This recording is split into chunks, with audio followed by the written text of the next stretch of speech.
Olá, tudo bem? Sou o psicólogo Giovan.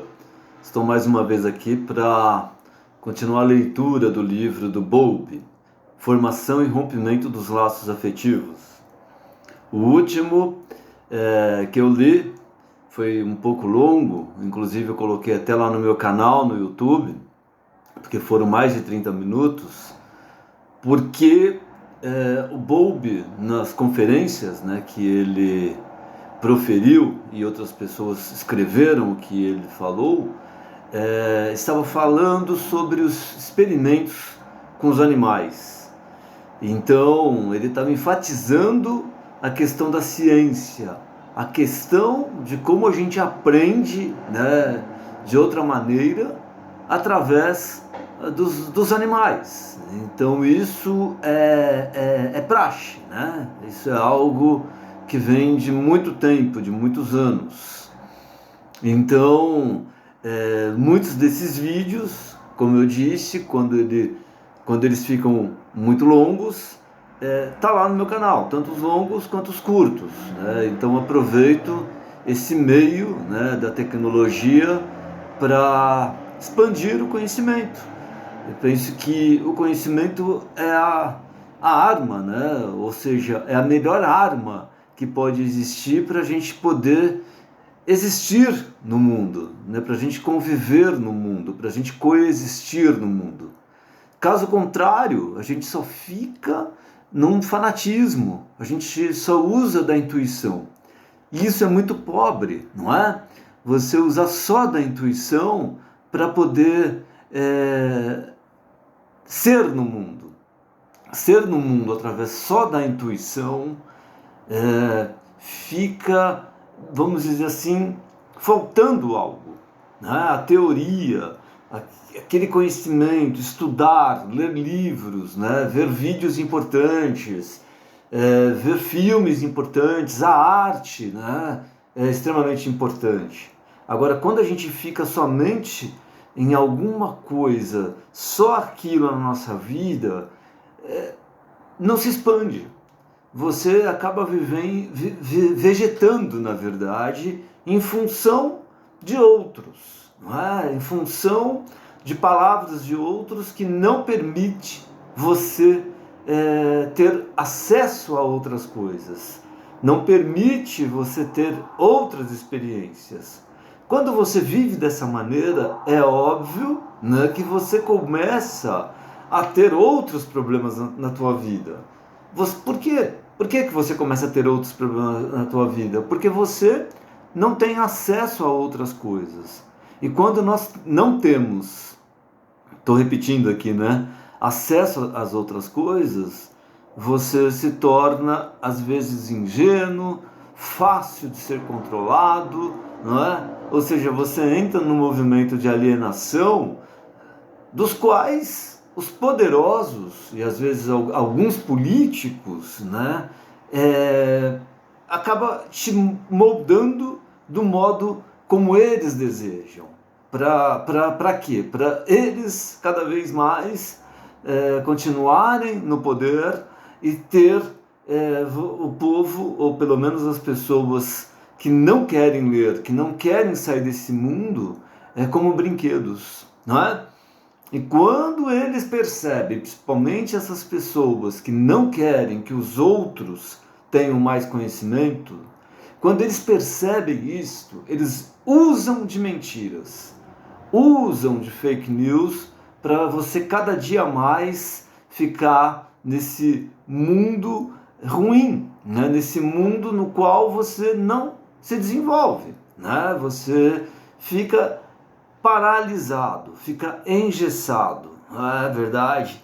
E hoje, a gente tem esse acesso a tantas outras pessoas que permite, ou que nos dão uma luz de como podemos melhorar o mundo, ou melhorar o seu mundo.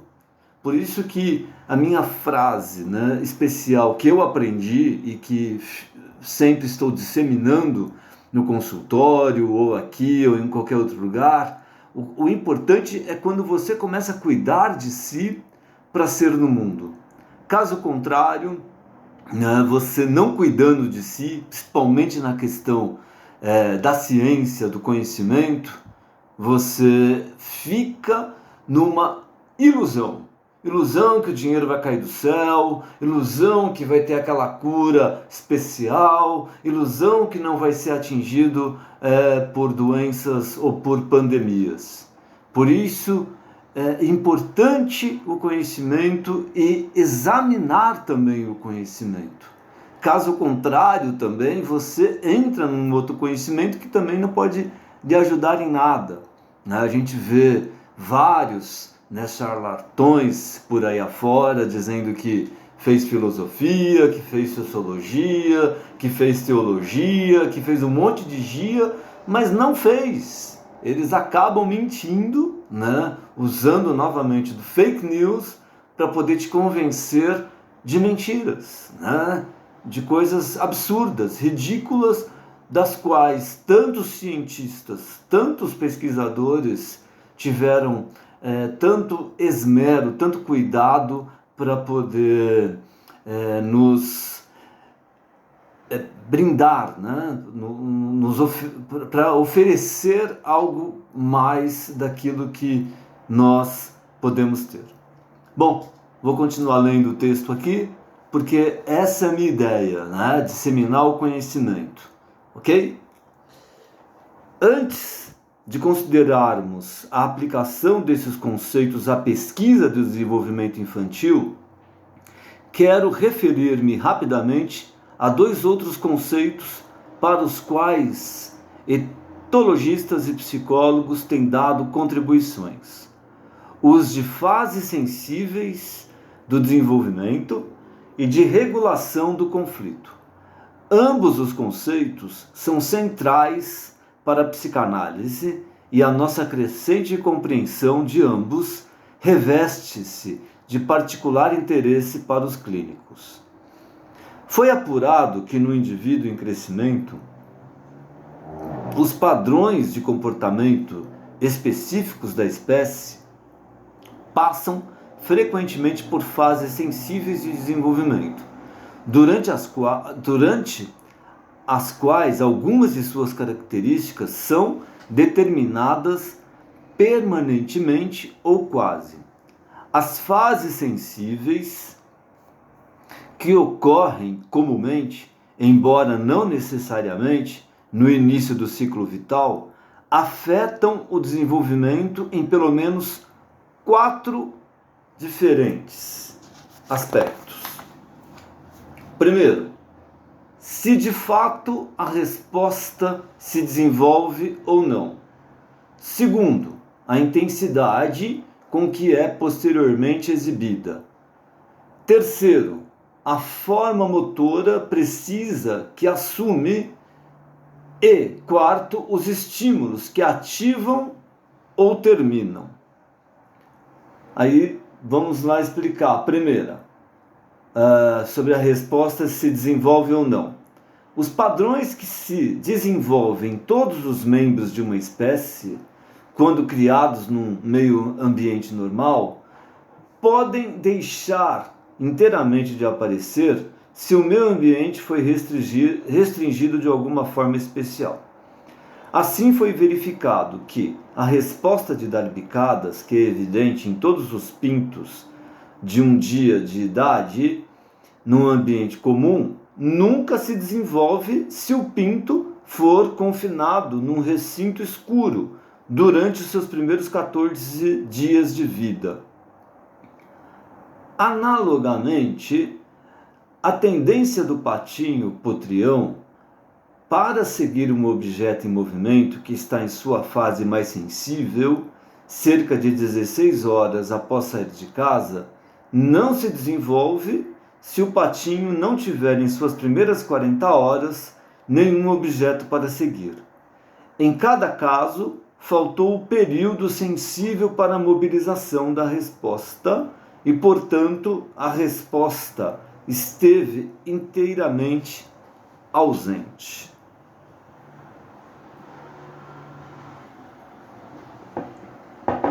Em outros casos, o padrão pode se desenvolver-se do modo usual, que é sobre intensidade, está explicando agora. Mas em virtude de uma experiência particular na infância, manifestar-se no adulto com uma intensidade incomum. Um exemplo muito conhecido é a variação no comportamento do entesouramento dos ratos adultos após alguns dias de frustração alimentar. Os ratos que foram submetidos, pouco depois de nascer, a um período de frustração alimentar intermitente, tendem, quando adultos, a armazenar muito mais pelotas de comida do que os ratos que não passaram por tal experiência. Essa pesquisa, é claro, foi realizada pelo psicólogo experimental Hunt, em 1941. O C, que é a forma motora. Em muitos casos, a parte motora do padrão é suscetível de processos de aprendizagem. Em alguns, apurou-se que essa suscetibilidade está confinada a um período limitado. Um dos exemplos mais estudados é a aprendizagem do canto dos tentilhões, que quem estudou isso foi Thorpe, em 1956, mostrou que, embora certas características do canto se desenvolvam mesmo num tentilhão criado em isolamento, outras são aprendidas. E essa aprendizagem está confinada a períodos especiais do primeiro ano do pássaro. O canto que ele aprende, então, é o que cantará o resto de sua vida. O D, os estímulos que ativam ou terminam. Os estímulos que ativam ou terminam um padrão de comportamento podem, no começo, ser gerais e, mais tarde, através de um processo de aprendizagem, tornam-se restritos. Esse processo de restrição, segundo se apurou, também pode ser confinado a um breve período do ciclo vital. O famoso trabalho de Lawrence, em 1935, sobre o imprinting nos filhotes de ganso é muito conhecido, enquanto que no começo um gansinho seguirá qualquer objeto em movimento que esteja dentro de certos e amplos limites de tamanho. Após alguns dias, ele somente seguirá a espécie de objetos a que está acostumado, seja a mãe gansa ou um homem, e faz isso independentemente de ter recebido alimento ou conforto do objeto. Um outro exemplo muito conhecido é o do cordeiro órfão criado na fazenda, que contrai uma fixação em seres humanos e deixa, daí em diante, de ter relações sociais com ovelhas e carneiros. Finalmente, desejo chamar a atenção para a descoberta que, na vida cotidiana comum do animal, surgem constantemente situações de conflito. Acabaram os tempos em que se supunha que só o homem carregava o peso de impulsos conflitantes. Sabemos hoje que aves e animais de todas as espécies também estão sujeitos a eles. Aprendemos, além disso, que o desfecho de tais conflitos varia muito e, por vezes, é tão mal adaptado quanto pode sê-lo nos seres humanos. Não é necessário confrontar animais com tarefas insuperáveis para que eles façam coisas absurdas. Uma ligeira distração da mãe mamífera, pouco depois de ter dado à luz, deslocará o mecanismo sensitivo que regula os impulsos potencialmente conflitantes de, por um lado, comer as secundinas e, por outro lado, cuidar da cria. E isso leva a continuar comendo de modo que devorará não só as secundinas como o próprio filhote, Muito mais será aprendido, creio eu, com o estudo dos modos como o conflito é regulado em animais e as condições que levam um indivíduo a adotar um ou outro padrão desajustado. A minha expectativa pessoal é de que, também nesse aspecto, descobriremos que existem fases sensíveis de desenvolvimento, cujo resultado determina que modo de regulação cada animal adotará habitualmente daí em diante. E para esse problema, fases sensíveis no desenvolvimento de modos regular o conflito, que eu gostaria particularmente de ver dirigida à pesquisa, pois estou confiante em que a solução desse problema nos fornecerá uma chave para a compensação das origens das neuroses. Até onde me é dado saber, ainda não foi dada atenção a isso. Esse capítulo todo aqui, pelo menos até agora, foi em razão dos experimentos com os animais, né? Você vê com passarinhos, com ovelhas, com bodes, tantas outras coisas para se chegar no humano, não é? Para se chegar nas neuroses. Olha que interessante essa abordagem do Bowlby. Vou continuar lendo aqui, que é a aplicação de conceitos etológicos à pesquisa do desenvolvimento da criança. Vou voltar lá, numa parte que a gente leu de ethos, que significa ethos, para a gente recapitular. Deixa eu achar aqui, ó. O termo ethos deriva do grego e significa da natureza da coisa. Ok? Então, vamos lá. Os etologistas estudam esses padrões de comportamento específicos da espécie. Então, só para a gente recapitular, ok? Vamos lá. Aplicação de conceitos etológicos à pesquisa do desenvolvimento da criança. São esses, pois, os principais conceitos propostos pelos etologistas. Em seu conjunto, fornecem-nos uma abordagem muito diferente daquelas da teoria da aprendizagem e da psicanálise.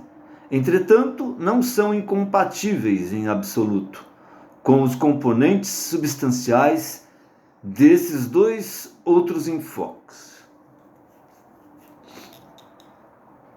Falta ver ainda se a abordagem etológica leva a melhor compreensão dos dados do desenvolvimento da criança e se fornece um estímulo para mais e melhores pesquisas.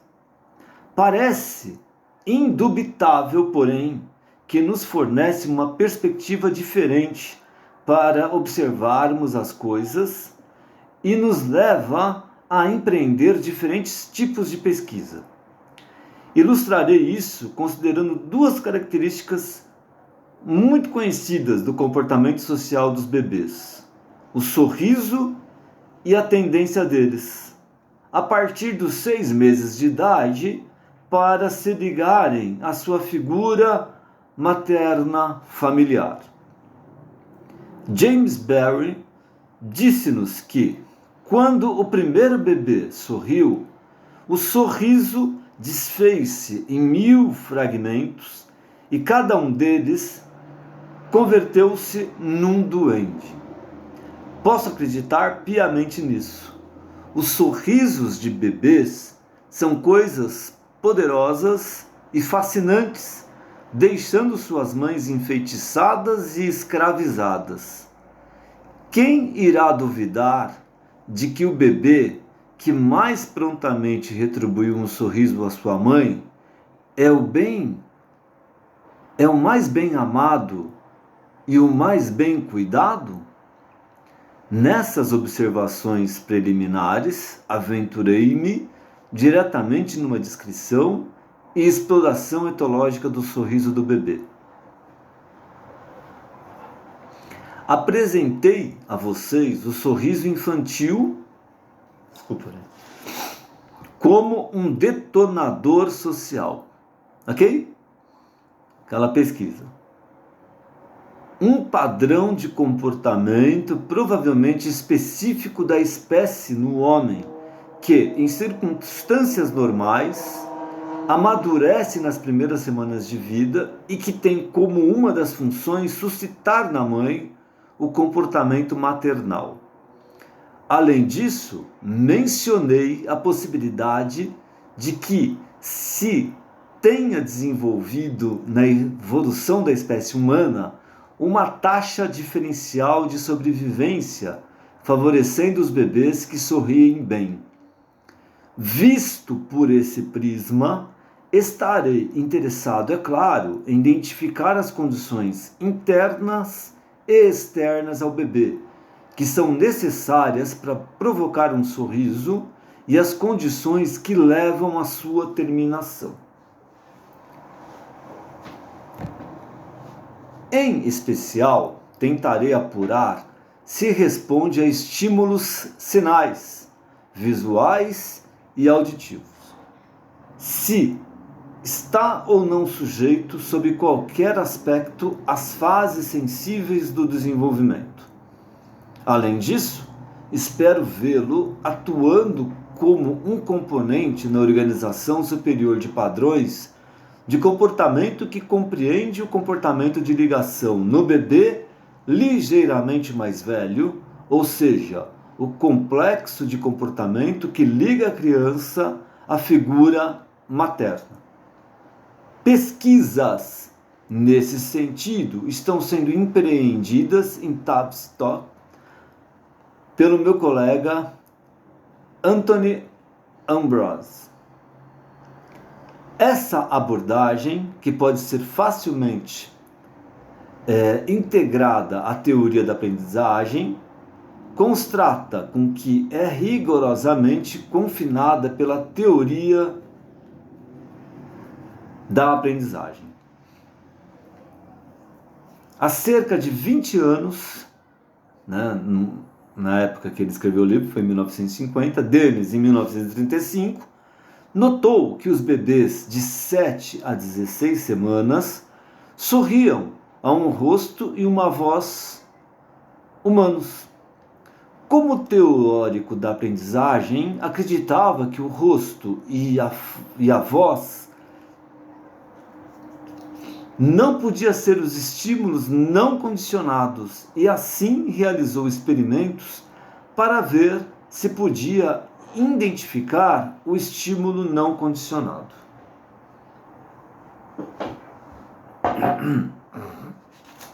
O seu método consistiu em criar os bebês de tal modo que, tanto quanto possível, sua amamentação e os outros cuidados fossem realizados de forma que eles não pudessem ver um rosto humano e que não lhes fosse dirigido a palavra.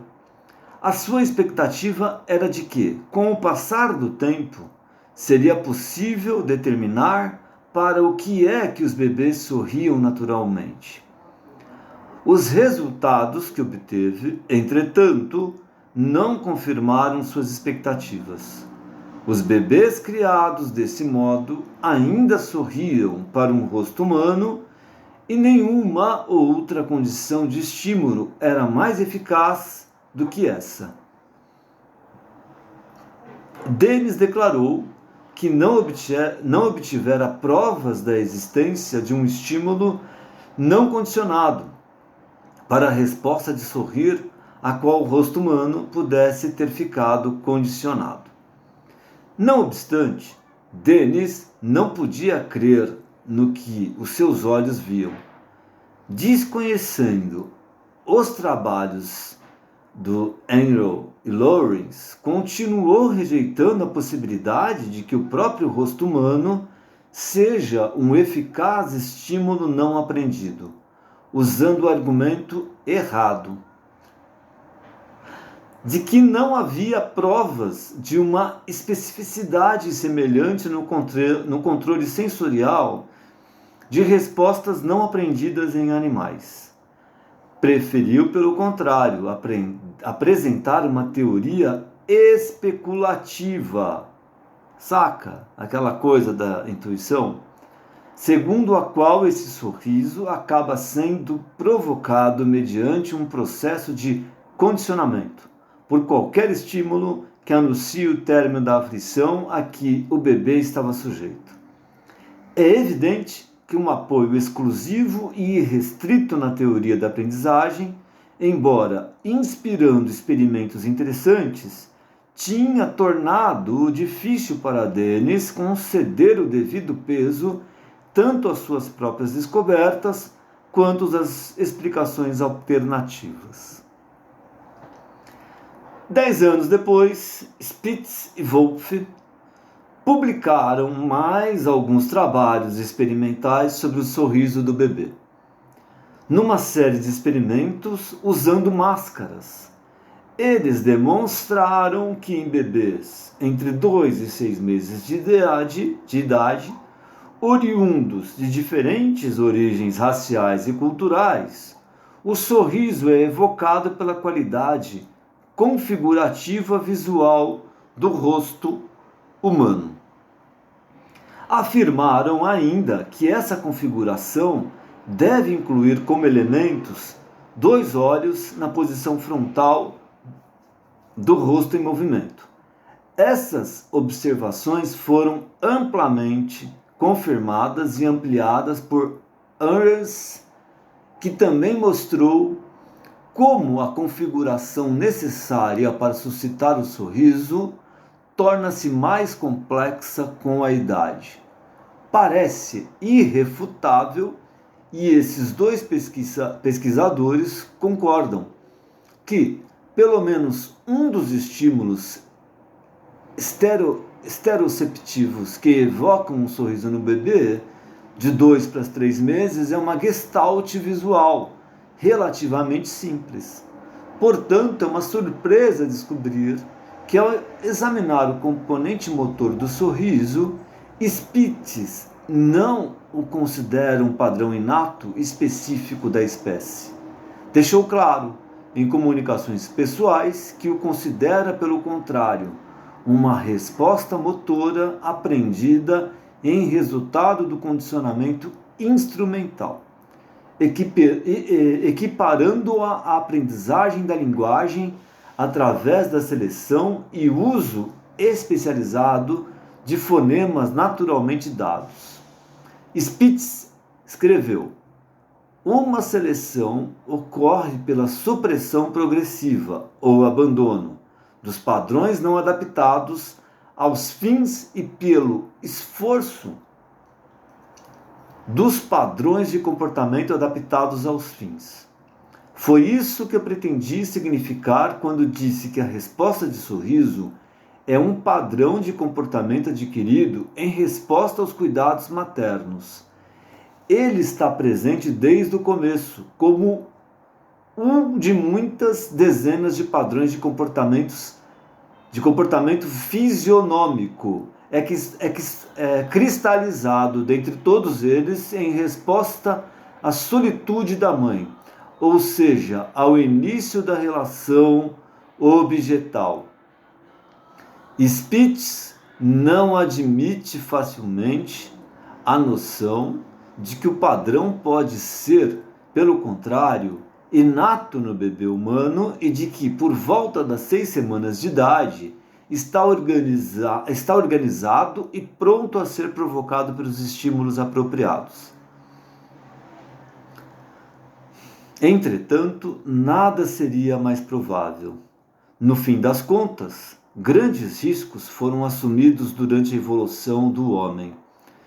Em seu equipamento, o fiel da balança inclinou-se acentuadamente em favor da flexibilidade de comportamento e, portanto, da aprendizagem, em oposição à fixidez inata. Seria, no entanto, Muito estranho que a segurança biológica resultante de padrões fixos fosse completamente abandonada. Suponho que chorar, chupar e sorrir sejam alguns dos nossos muitos padrões motores inatos e representem a garantia da natureza contra deixar tudo ao acaso da aprendizagem. Reconheço, no entanto, que o caso não está provado e talvez nunca seja provado de um modo absoluto. Além disso, quero enfatizar que nada existe no quadro que apresentei que seja incompatível com o fato de o sorriso ser influenciado pela aprendizagem. Com efeito, temos boas razões para acreditar que seja. Brackbill relatou um experimento em que 2 grupos de bebês entre 14 e 18 semanas de idade foram submetidos durante 15 dias cada a recompensas de 2 graus diferentes por seus sorrisos, sendo a recompensa uma atenção extra por parte da experimentadora. De lado aqui. No final do período, os 2 grupos divergiam significadamente, no sentido esperado, quanto à frequência e persistência de seus sorrisos. A conclusão de que o sorriso é influenciado pelo condicionamento instrumental parece estar bem baseado nas provas apresentadas por Brackbill. Qualquer outra suposição de que o sorriso deva ser entendido exclusivamente em termos de condicionamento instrumental não é justificada pelos dados oferecidos pela autora e, como já disse, parece improvável. Andar e correr são aperfeiçoados pela prática, e nem por isso concluímos que esses comportamentos sejam adquiridos unicamente por aprendizagem. E se o fizéssemos, estaríamos certamente errados. Muita coisa depende do modo como conceituamos o sorriso do bebê. As questões sobre desenvolvimento social para as quais procuramos respostas na pesquisa serão formuladas de modo diferente. É possível que todas as nossas concepções da interação social humana sejam diferentes, e as técnicas educacionais e clínicas com as quais concordamos terão ênfases diferentes. Examinemos brevemente como isso afetará a pesquisa sobre o desenvolvimento social nos primeiros anos de vida.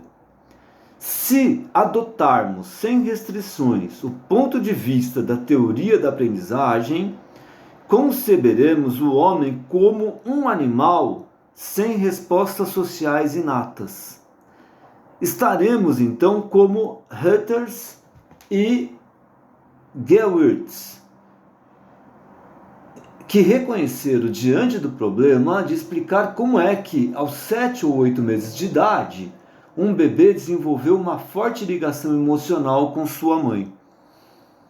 Grande parte do nosso trabalho experimental terá por objetivo, nesse caso, elucidar como esse desenvolvimento ocorreu através de processos de aprendizagem baseados na satisfação de necessidades fisiológicas.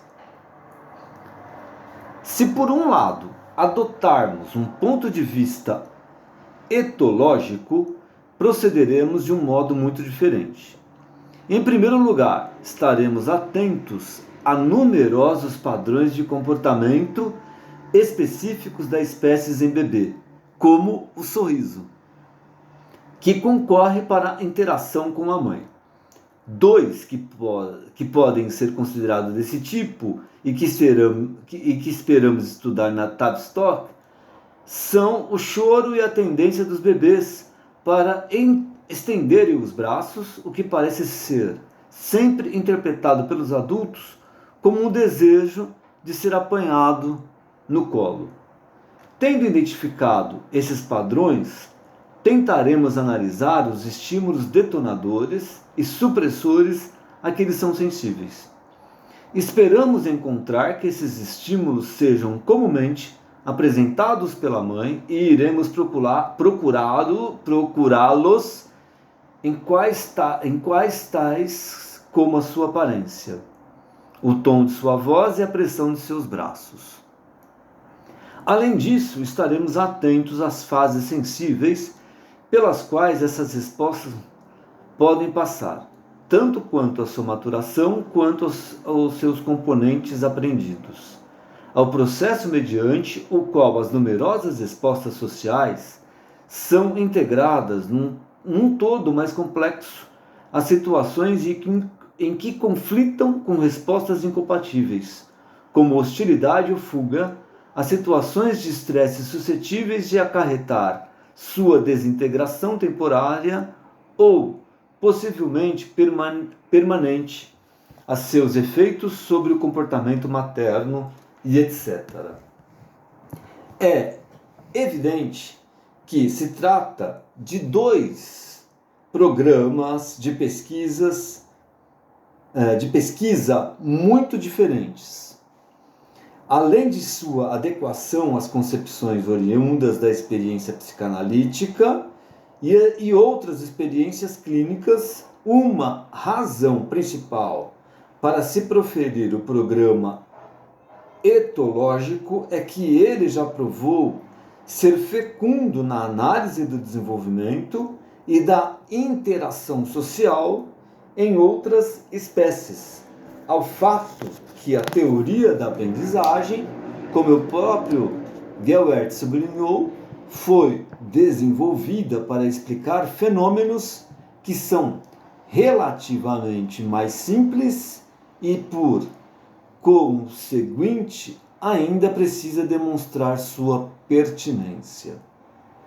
Espero não ser necessário repetir que, ao proferir a abordagem etológica, não estou descartando a teoria da aprendizagem. Pelo contrário, para se entender muitos dos processos de mudança a que estão sujeitos componentes de padrões instintivos, a teoria da aprendizagem é indispensável e, portanto, complementar da etologia. Analogamente, a obra de Piaget também é complementar da etologia. Mesmo que estejamos certos ao considerar que nos primeiros meses de vida do bebê, os estímulos detonadores e supressores de padrões de comportamento social são da natureza simples, da simples Gestalt. Isto logo deixa de ser verdade. Já por volta dos 6 meses de idade, os estímulos mediadores do comportamento social do bebê incluem complexas imagens mentais, ao passo que no segundo ano ele está desenvolvendo a capacidade de pensamento simbólico, que aumenta consideravelmente os estímulos que se revestem de significação social. Para compreender essa mudança, parece provável que os conceitos de Piaget se mostrem indispensáveis. Entretanto, não precisamos supor que, pelo fato de um indivíduo ter se tornado capaz de utilizar objetos de percepção e conceitos mais complexos, ele deixe necessariamente de ser influenciado por estímulos mais primitivos. Pelo contrário, não parece improvável que, à semelhança dos chimpanzés, descritos com tanta compreensão por Yerkes em 1943, continuemos sendo influenciados por tais estímulos e que, em condições de ansiedade e estresse, sejamos particularmente sensíveis a eles. Isso nos leva à relação entre etologia e a psicanálise. Ok? Amanhã continuo mais uma leitura deste livro e, por favor, curta lá meu canal no YouTube, deixe um comentário também, por favor também se inscreva no meu canal lá na minha página no Facebook, Psicólogo Gilvan ou Psicólogo para Todos, e também me siga no Instagram. Um grande abraço e até a próxima.